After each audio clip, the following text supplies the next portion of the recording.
back. This is Nanda, and today we have the continuation from the chapter Number System Maths, and we are going to look the exercise 1.2. So here we have the first question, and the first question is said that state the following statement as true or false. Justify the statement.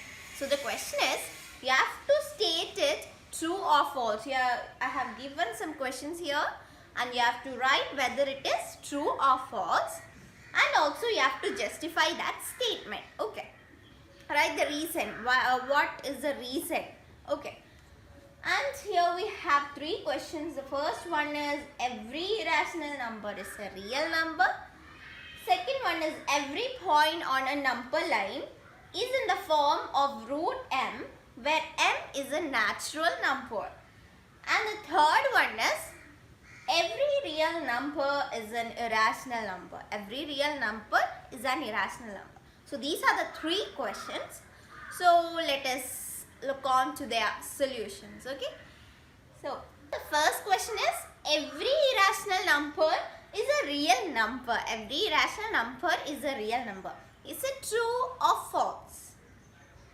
It is true, because what do you mean by real numbers? What do you mean by real numbers? Real numbers means it is a collection of rational and irrational numbers. So this statement is correct, because every irrational number is a real number, right? Every irrational number and every rational number is a real number. So this statement is correct. So since the collection, you have to write the reason too. Since the collection of real numbers consists of rational as well as irrational numbers. Okay, so this is the answer for the first one. Now, what about the second question? Every point on a number line is in the form of root m, where m is a natural number. So it is said that the point on a number line is in the form of root m. Every point on a number line is in the form of root m. Okay, and here the m is a natural number. So is it true or false?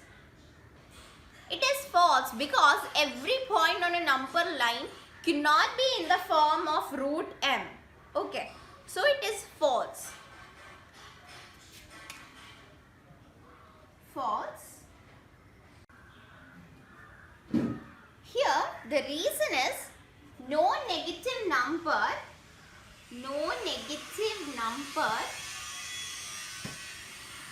can be a root of natural number. So natural number. So it is said that no negative number can be a root of a natural number. Here it is said that every point on a number line is in the form of root m, and also where m is a natural number. So every point in a number line is a form of root m, right? So if we put this m as a negative number, then will it be a natural number? No, never. So the statement is false. Okay, I hope you understood that question. Now let's look the third one. Here the third one is said that every real number is a rational number. Every real number is a rational number. Sorry, irrational number. Okay, irrational number. Okay, so is the statement true or false? Yeah, it is false. Why? Why it is false? It is false because every real number cannot be an irrational number. We have discussed in the first question that real number means what? It consists of rational as well as irrational number. But here it is said that every real number is an irrational number. No, it is not at all correct because real number consists of rational and irrational number. Here the reason is, I will just write it as an example, the reason. For example, let's take 2. Okay, 2 is a real number. But is it a irrational number? No. So 2 is a real number but not irrational number.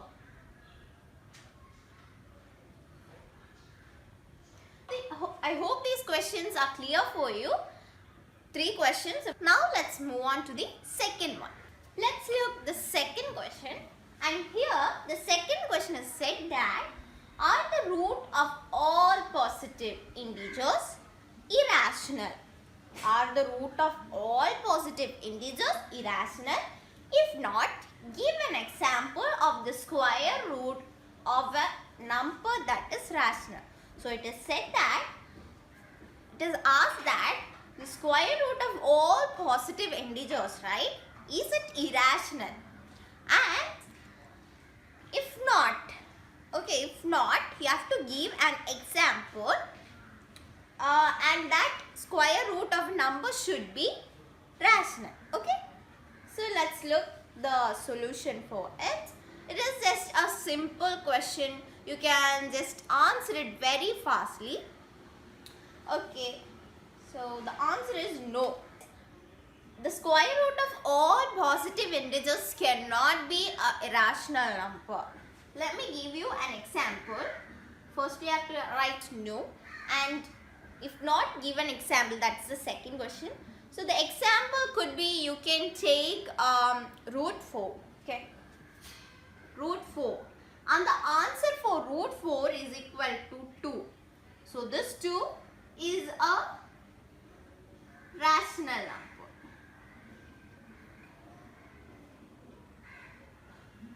So I think you have understood the question. Square root of all positive integer is rational, and you have to give the example. No, the answer is no. And root 4 is equal to 2. And 2 is a rational number. So this is a very, very simple question, and you can answer it very fastly. So hope you understood this. Now let's look the third one. We have the third question here. The third question is, show how root 5 can be represented on a number line. Show how root 5 can be represented on a number line. So you have to represent this root 5 in a number line.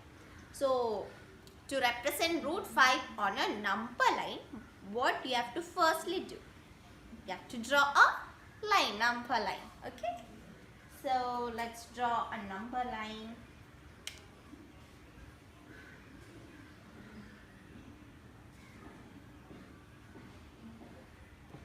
So my number line is not at all straight. I'm not using a scale and all. Yes.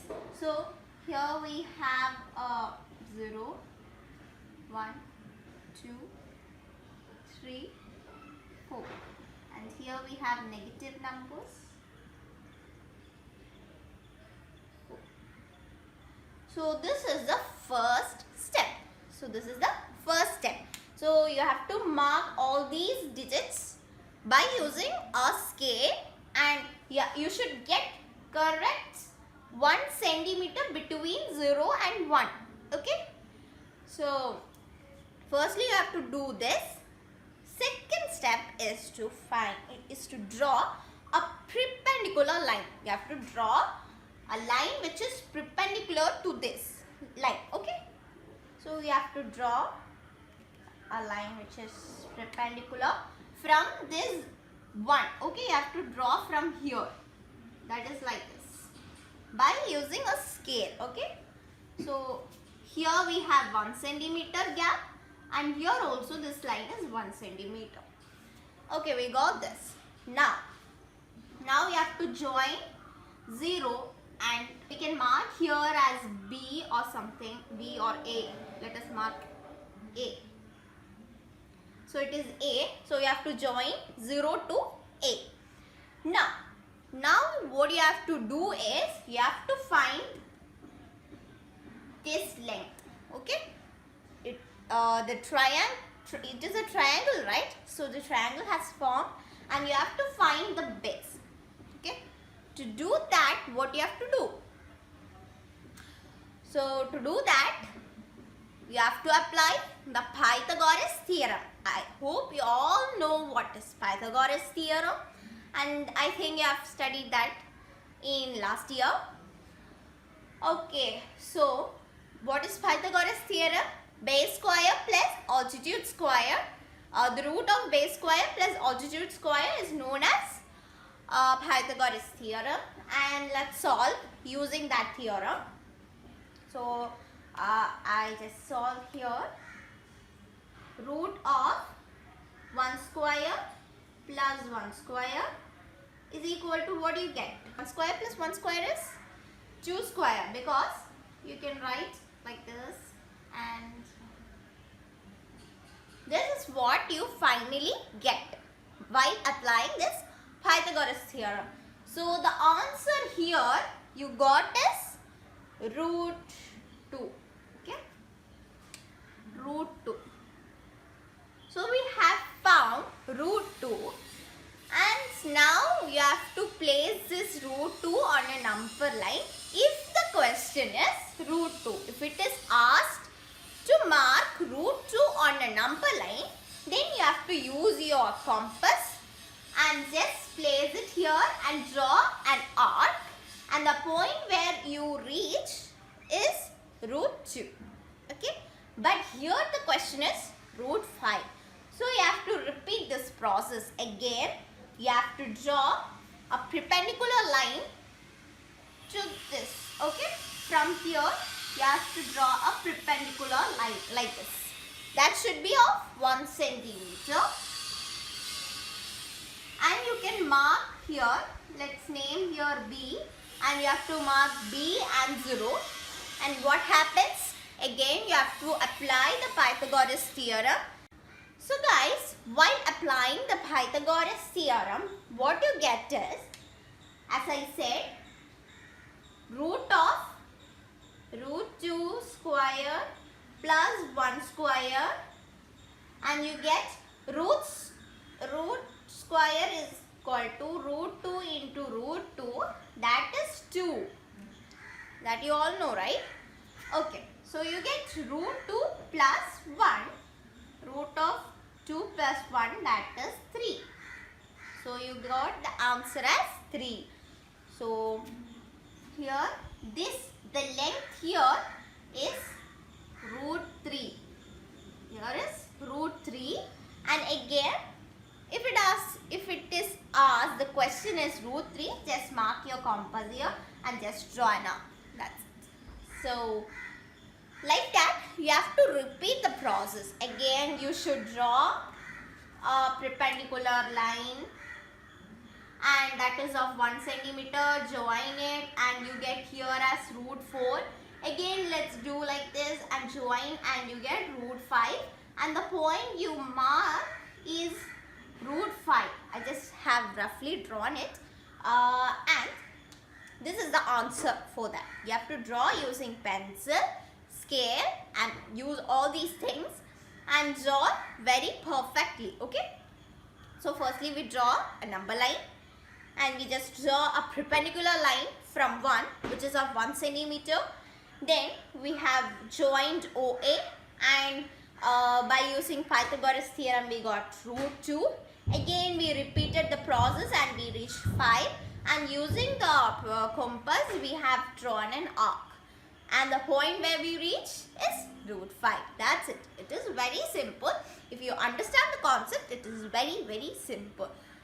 Okay, so if the question is root 7 and all, you have to draw that much. You have to continue the process till 7, root 7. Okay, that's it, the third question.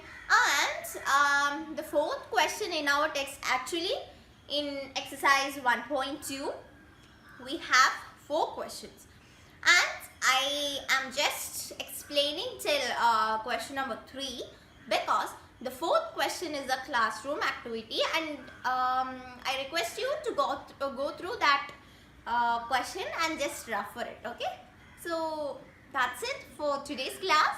So hope you all enjoyed this. Hope you all understood this three questions. Just work out these questions, work out as much as you can. And that's about today's class. This is Nanda signing out. Bye bye.